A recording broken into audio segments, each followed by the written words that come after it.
Assalamualaikum warahmatullahi wabarakatuh. Saya Selani Gita Tribuana.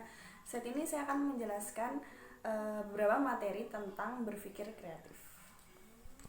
Oke, sampai di sini dulu penjelasan tentang berpikir kreatif. Oh ya, karena kita di sini sama-sama belajar, jadi buat yang menonton video ini dan merasa mungkin ada yang... Nah, untuk beberapa orang mungkin sudah tahu tentang berpikir kreatif itu apa sih gitu.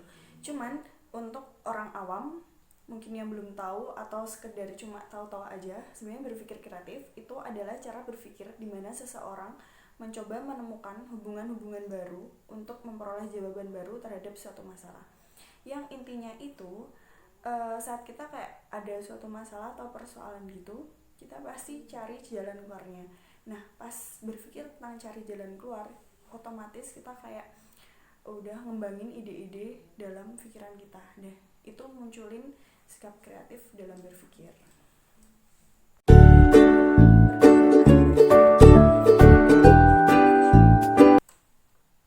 Oke, kalau pengertian dari berpikir kreatif kan udah kita jelasin ya di sebelumnya.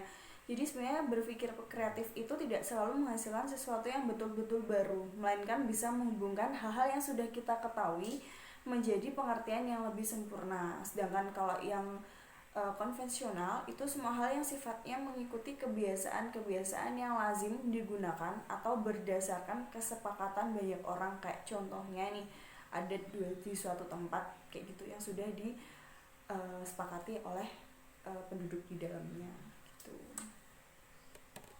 Yang ketiga, ciri berpikir kreatif. Jadi berpikir kreatif itu pun ada ciri-cirinya. Sebenarnya ada lumayan banyak, cuman kita rangkum aja biar sama-sama paham. Yang paling pokok sih pasti memiliki hasrat keingintahuan yang cukup tinggi. Terus kayak keingintahuan untuk menemukan atau meneliti sesuatu. Dan yang pasti ciri orang berpikir kreatif itu dia malah justru lebih suka sama tugas-tugas yang berat atau sulit. Cuman dari pengalaman kita aja ya, kayak mahasiswa gitu kan nggak suka kalau banyak tugas yang sulit atau gimana. Itu bukan berarti itu nggak punya ciri kreatif, karena dari referensi yang saya baca sebenarnya setiap orang itu berpikir kreatif, cuman mungkin tingkatan aja yang beda-beda gitu. Selanjutnya, setelah kita bahas beberapa hal tadi, sebenarnya apa sih pentingnya memiliki kemampuan berpikir kreatif?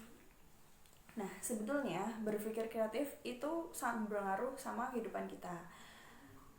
Contohnya saat kita di dunia kerja, kemampuan-kemampuan yang baru, hal-hal yang baru, ide-ide yang baru pasti sangat diperlukan dalam dunia kerja.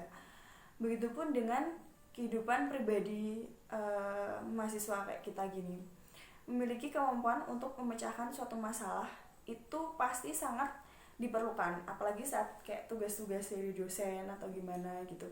Itu kan pasti diperlukan pemikiran yang kreatif untuk mengerjakan tugas-tugas tersebut gitu. Apalagi saat kita bisa lebih dari ekspektasi sebenarnya, pastikan nilai juga akan lebih tinggi gitu. Jadi sebenarnya berpikir kreatif sangat penting dalam kehidupan sehari-hari ataupun dalam dunia kerja. Nah, tadi kan kita udah bahas beberapa hal tentang berpikir kreatif. Nah, yang selanjutnya ini bagaimana sih sebenarnya kemampuan berpikir kreatif dalam mengatasi masalah itu? Oke, simpelnya itu berpikir kreatif pasti sangat diperlukan dalam mengatasi masalah. Contohnya misalkan kita adalah seorang pemimpin yang pasti dalam menjalankan tugas itu gak mulus-mulus aja, pasti ada kayak persoalan kayak gitu. Nah, yang dilakukan pasti adalah kayak nyari jalan keluar, nyari hal-hal baru yang bisa digunakan untuk menyelesaikan masalah itu. Selain itu, dengan adanya visi atau misi dalam mengatasi masalah, itu salah satu contoh juga cara berpikir kreatif. Karena kan pasti kayak dari awal gitu kita nyiptain visi sama misi agar ini agar itu gitu. Itu kan udah salah satu cara dalam mengatasi masalah dalam misalkan organisasi kita. Oke, sampai di sini dulu penjelasan tentang berpikir kreatif. Oh ya, karena kita di sini sama-sama belajar, jadi buat yang udah nonton video ini dan ngerasa mungkin ada yang salah tentang penjelasan itu, bisa tolong dikomenin di bawah nanti biar aku juga sama-sama tahu. Oke, terima kasih. Wassalamualaikum.